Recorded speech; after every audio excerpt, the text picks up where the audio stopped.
Ay mga higala, kumusta? Sorry nga wala na ko ka dugay-dugay na kung wala ka balik o paambit sa mga pulong. Aduna lang ko'y i-share ninyo mga higala nga aduna ko'y na-experiencehan sa atong mga kauban, mga igsuon nga dili Katoliko. Adunay usa ka tao nga dili Katoliko nga bati siya og kasuko kung aduna siya membro sa pamilya nga musimba sa Katoliko. Mao kanay atong discuss karon ug ngano kaha nga mobati sila og kasuko kung musimba sa Katoliko ang ilang pamilya. Una, ang pagsimba sa Katoliko mao kana ang pinakataas nga pagampo og pinakabalaan nga panagtapok isip pag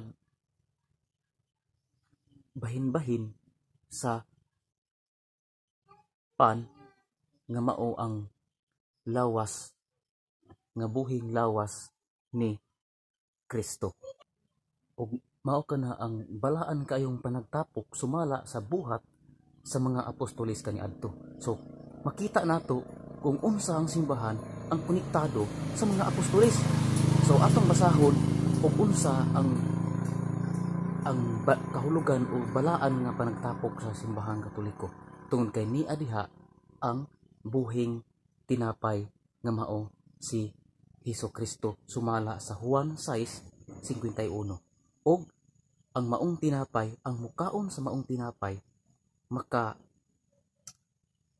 ang mukaon sa pan may kinabuhing walay katapusan. Makabaton siya kinabuhing walay katapusan. Juan 6:54. So mao kana unsay buot ipasabot kung ang tao nga mupugong ni ana. Angay nato masabot nga dili na hinuon siya matawag og tao ni Kristo. Dili na hinuon siya tawag og tao sa Dios. Kay nganong mupugong siya ni ana.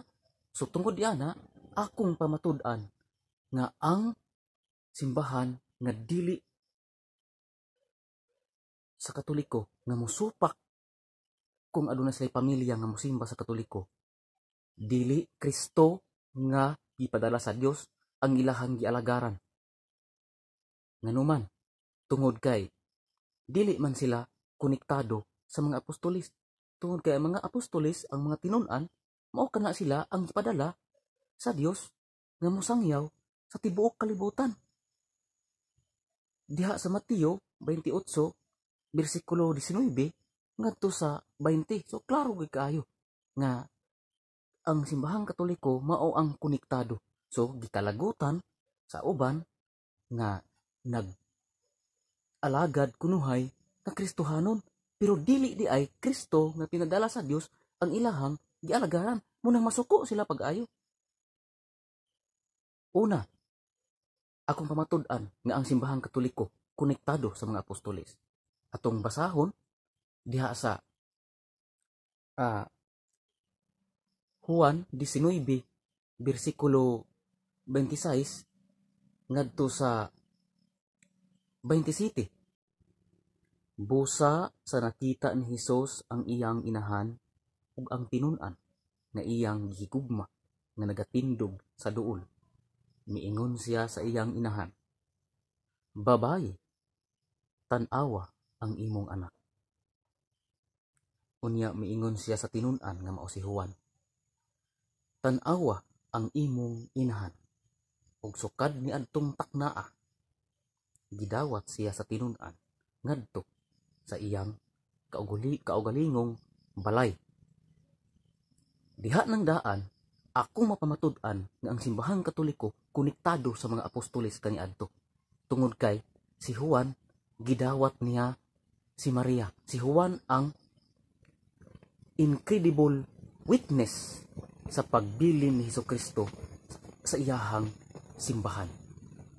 Nan si Juan og born again pa o dili Katoliko, dili unta siya mudawat ni Maria. Mubalibad unta siya. Muana unta siya dili ikaw laman ang alagaran. Way labot si Maria. So, diha nang daan o kaanib ba ninyo si Juan o ang mga apostoles, dili unta siya gyud mudawat ni Maria. Pero tungod iyang gidawat kay nasiya nasayod sa kamatuoran nga sama sa nagsunod sa simbahan nga mao ang tinukod ni Kristo. Tungod kay ang balay nga gihisgutan sa bersikulo 27, unya miingon siya sa tinun-an, tan-awa ang imong inahan ug sukad niya adtong taknaa, gidawat siya sa tinun-an ngadto sa iyang balay. Unya ang maong balay mao kana ang simbahan nga amoy haligi ug patukuranan sa kamatuoran. Unang Timoteo 3:15. Ug lain na usab nga pagpamatuod nga ang simbahang Katoliko mao ang nag-alagad, mao ang tinuod nga alagad sa Dios. Tungod kay ang tinuod nga alagad sa Dios nidawat ni Maria. So ang wala ni dawat o wala nahigugma ni Maria nagsalikway, dili sila iya sa Dios. Muna nga masuko sila kung ang ilahang membros pamilya musimba sa simbahang Katoliko. Tungod kay dili sila anak sa Dios.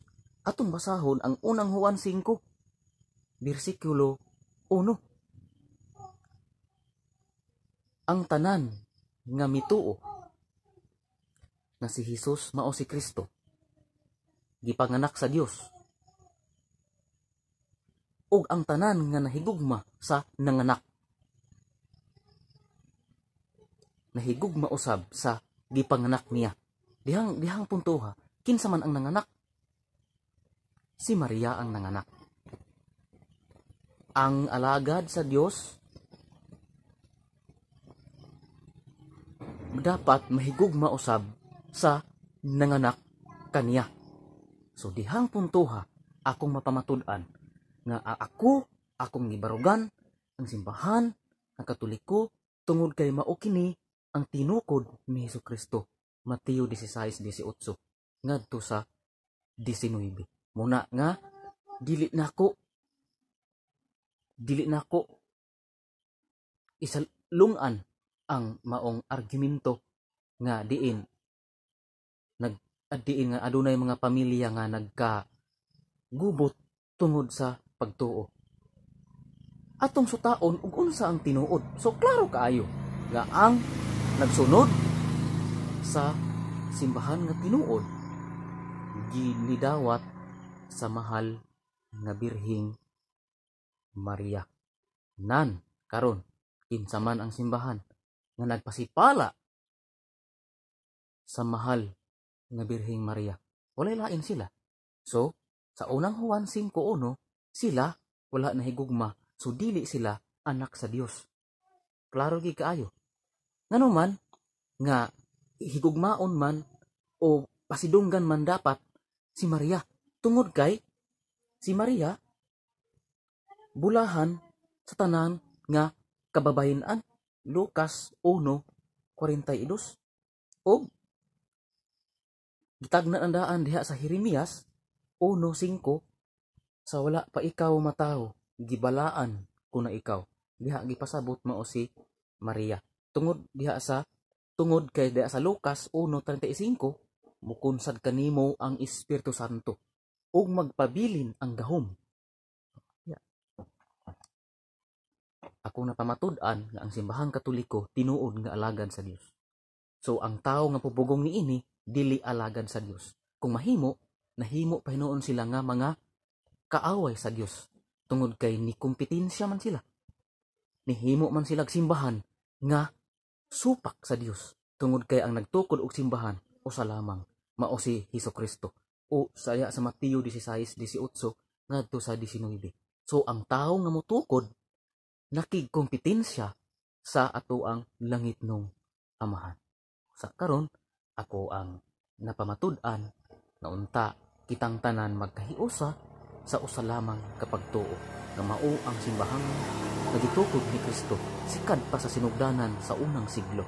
Hangtod karon walay bugto ang kutay nga diin gikan sa pangulo nga mao si San Pedro hangtod karon sa maong Santo Papa nga si Papa Francisco. Okay, so busa kung aduna kamoy mga pangutana, ayaw kamo pagduha-duha. O di kamo mo kontak kanako. Basig na kamoy mga clarification, pangutana, o supak. O di kung mutubag basig na aduna kamoy ika supak, kung kamo supak sa ako ang gipamatud-an. Okay, dahang kay salamat. Hinaot nga ang uban nga open-minded makasabot. Hinaot nga ang uban nga close-minded nga unta giyahan sila sa balaang espiritu nga maabri ang ilang hunahuna nga mamati sila sa kamatuoran.